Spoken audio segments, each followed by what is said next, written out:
Olá, vamos dar sequência aos nossos estudos de processo penal e hoje falando sobre sistemas processuais penais.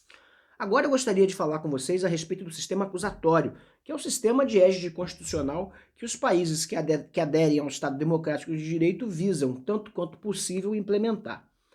Uma das questões mais interessantes a respeito do sistema acusatório é que ele vem como uma negativa do sistema inquisitorial, na medida em que o sistema inquisitorial ele vigora num período pré-liberalismo, um período que foi anterior ao surgimento da escola clássica das ciências criminais e aí, efetivamente, anterior também às muitas garantias pelas quais Cesare Beccaria e tantos outros pensadores liberais da época, Jeremy Bentham, lutaram para implementar a partir do século XVIII, questionando um poder irrestrito da igreja, questionando um poder irrestrito acerca do que seria efetivamente o crime e o que seria efetivamente o pecado. A igreja não via distinção entre crime e pecado, e tentar contra a igreja, tentar contra o Estado, era tentar contra Deus, de tal maneira que o crime e o pecado não tinham uma distinção marcada, da mesma maneira como o Estado e a igreja não tinham uma distinção marcada naquela sociedade. Daí que, com a ruptura desse estamento, a noção de um processo penal que não está preocupado em buscar a verdade, mas em estabelecer um rito acusatório, no qual o acusador tem o ônus de provar que aquele réu efetivamente praticou os atos que lhe são imputados. Né? E aí, evidentemente, que tudo no sistema acusatório é uma antítese do sistema inquisitorial.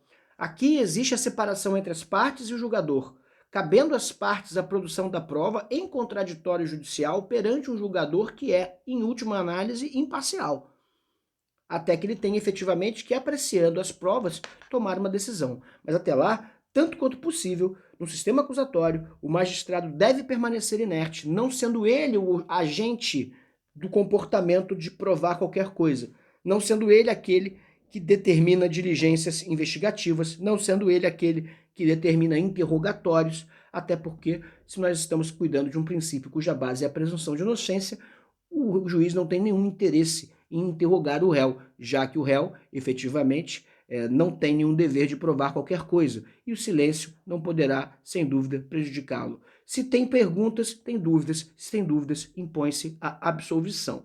Essa é a chave de um sistema acusatório de fato. O juiz não tem que, no afã de sanar suas dúvidas, produzir provas, razão pela qual deve se manter afastado e inerte, aí respeitando um princípio marcadamente acusatorial, que é o princípio da presunção de inocência e o seu princípio decorrente, o princípio segundo o qual ninguém está obrigado a produzir prova contra si mesmo, o princípio do nemo tenetur si detegere. Ninguém está obrigado a produzir prova contra si mesmo. Na mesma forma, esse sistema ele tem que dar a conhecer o teor das acusações, ele deve respeitar os direitos do réu, não agora como objeto de investigação, mas como sujeito de direito, sujeito processual, e tratado aqui numa relação em que as suas garantias são observadas, em detrimento de uma busca pela verdade. É muito pior obter uma verdade ao preço da violação das garantias do que efetivamente deixar agir a presunção de inocência se nenhuma prova puder ser apontada pelo acusador ou não houver uma certeza sólida provada do ponto de vista objetivo e aí efetivamente tratado com a seriedade que esse tipo de situação exige. Aqui o juiz não está, não está na forma de uma presença justiceira que vem aqui impor um ordalho ao réu. O juiz está aqui para fazer uma análise técnica acerca da formação da culpa com base nas provas trazidas pela acusação e pela defesa, afastado, portanto, da produção e da gestão dessa prova.